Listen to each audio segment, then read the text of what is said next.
Hi everyone, today's video in my opinion is the second most important video because it's about the return of serve, and as you all know, in my opinion, that's the second most important shot behind the serve. I'm going to look at it from how you get ready, the ready position for it, and that's going to include how you hold the racket, what the feet should be doing, and how different the technique of the return of serve can differ from your normal ground stroke. I'm then going to be having a look at the movement towards going to make contact with that return of serve, and then lastly your intent, what you're trying to achieve with the return of serve. So first things first, as in all the other videos, we'll talk about the grip, how you hold it. Quite important this. Your natural hand, your forehand, you should be holding it in your forehand grip. Okay, so I've used a semi-western forehand grip, so when I'm waiting for that return of serve, my right hand is in its forehand grip. The left hand, if you are a double-handed backhand player, should hold your backhand left-handed grip. Whatever that hand is when you hit a double-handed backhand, that should be in that grip. So the only difference is that your natural hand isn't moving over to the backhand side also. So your forehand is in, your natural hand is in the forehand grip, and your backhand is in its backhand grip. So your options at this point, if the ball comes to your forehand, simply that hand comes off and you go and perform the return of serve off the forehand.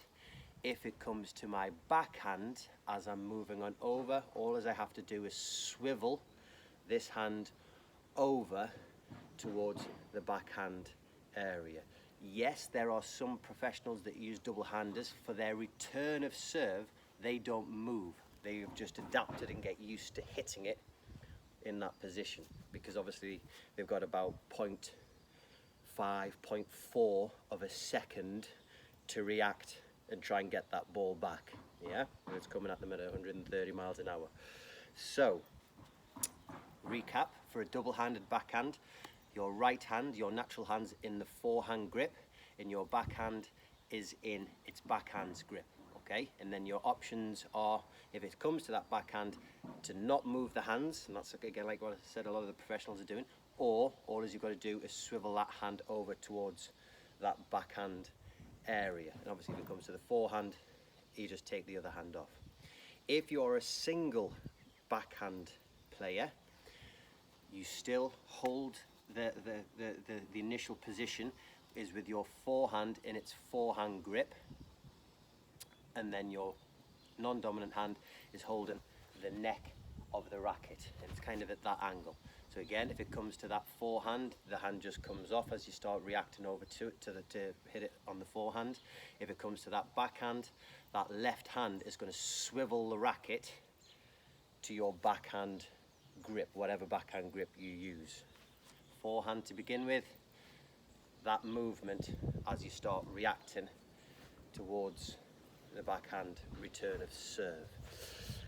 We used to, back, again a couple of decades ago, it would be all kind of very central, and they would just almost block this return back. That is still an option, but more modern day tennis, they will try and put a bit more of their natural ground stroke technique into it, and that obviously requires them to use the grips that they have for their normal ground strokes. Okay, so that's the grip side of thing done for the return of serve. The next thing is, what do the feet do? The feet should be waiting for the ball in that ready position. Now, as you can see from both angles, I've got quite a wide base. I'm quite low, I'm not tall, I'm not up here. Yeah, I'm quite low. That base is going to allow me to be balanced and get ready to move to wherever I need to react to. The next thing that's going to happen is, from this ready position, everything's out in front, your server, your opponent, is going to go and serve the ball. Now, as their strings are going up to strike that serve, you're going to take from this position into a split step, and that split step needs to happen around about when they strike that ball. If you're playing someone that has a weaker serve, therefore that ball's going to have more time to come over to you, then that split step can be very, very slightly later. Okay, but you need to get the body into an energized state, in other words, moving and ready as the opponent is coming up to strike their serve at you. Recap, got my grips, bang, that split step has happened as they strike the serve. Okay, movement side of things, you should always be trying to have a little bit of movement towards striking that return of serve ground stroke forwards. Okay, you don't want to be going off to the side too much. You certainly don't want to be backing off from it. Bang, it's movement into that split step that's getting a bit of momentum of you moving forwards to it. Okay, so see, this is the baseline. For me, bang, that would be my initial reaction, getting ready to try and deal with the return of serve. And that process could be slightly further back. If it's a very strong server, it could be around the actual baseline for kind of club level. It can be slightly further forward if you're facing someone that has a slightly weaker serve. Okay, so if I'm facing someone with a really strong serve, I'm more just here. Okay, if I'm facing kind of your regular serve, here. If someone's got a slightly weaker serve, I'll bring that to the baseline, here, over the baseline, depending on how strong my opponent's serve is. You have to be, it's very important that when you play in the games, you have to read your opponents, okay? And just simple things. Do they hit the ball fast? Hard? Yeah? Or they're a bit weaker on the second serve. So yes, that starting position needs to adjust forward or backward accordingly. Make mental notes of where are they serving to? Do they serve mostly out to your forehand side? Are they good at getting that ball into your backhand? Just make mental notes to yourself with regards to trying to read the type of serve that might be coming at you. So that's the beginning.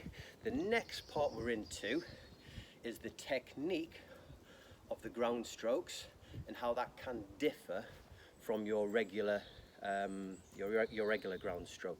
And the main difference is that because a serve often is a faster shot coming to you than your opponent's ground strokes, so therefore you have less time to react and hit the ball. Therefore, sometimes your normal take back, whatever that is, where you have this process of the body's from here, it's into these turns, it's into these loops, whatever that is, the racket's coming all the way back here to then go all the way forward to the point of contact to follow through. Sometimes you do not have that amount of time for the return of serve. So we have abbreviated take backs, and a good way of practicing it from your ready position, if you then imagine you've got a big piece of glass coming out of your shoulders, okay, you don't want to take the racket further back and smash the glass.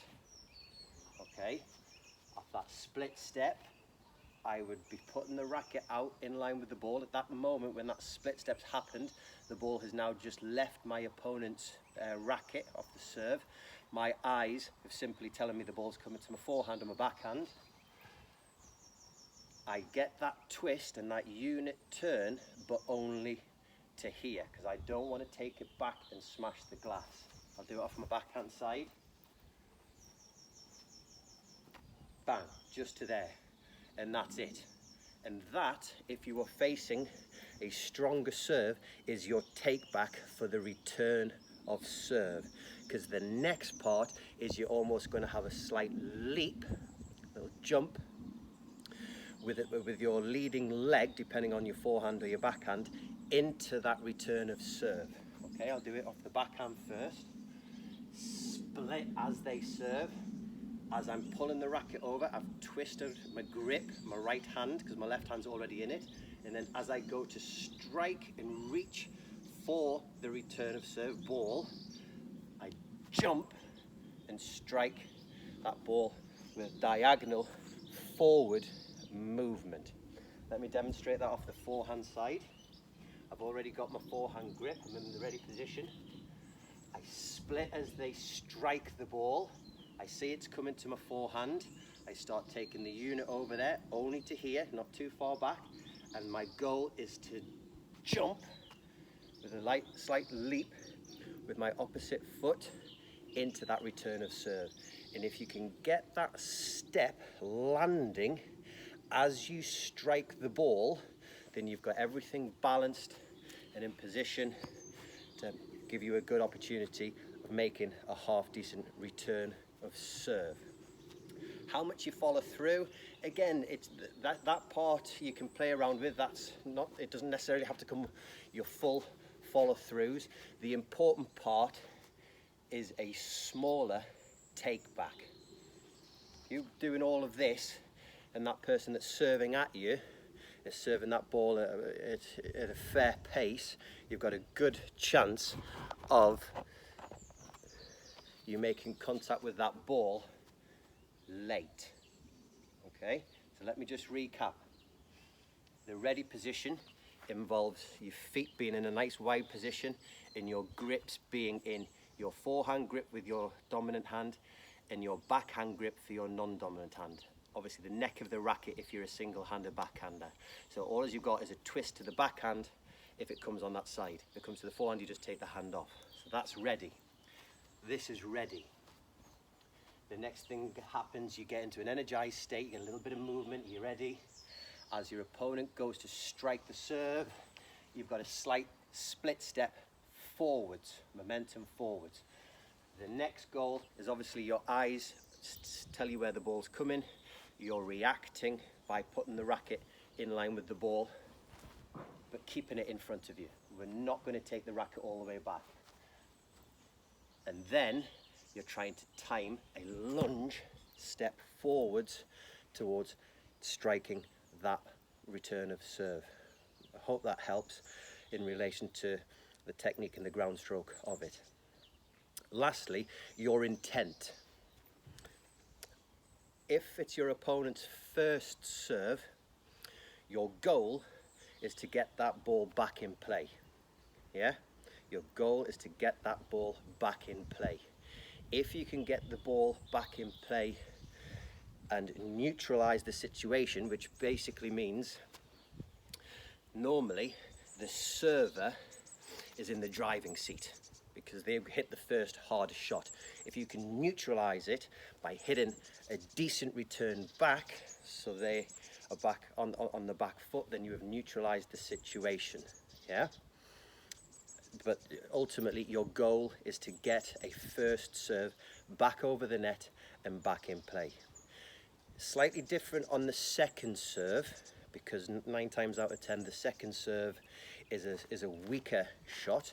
Your goal is to try and switch the attacking play from your opponent into the attacking play being yours. So you're really trying to up the ante and really get that body moving forwards to that return of serve, especially on a second serve. Not necessarily hit it and go to the net, but you're really looking at trying to get some momentum onto that return of serve to put you in the driving seat. So that's it from the beginning part, the abbreviated take back part and the movement onto that return of serve, and then finally what your intent is. Yeah, the first serves, your goal is to get it back in play. Your second serves that you're receiving, your goal is to try and change the ante of the actual point from them being on the attack to you being on the attack. Hope that helps. Hope you're all staying safe and can't wait to see you all soon.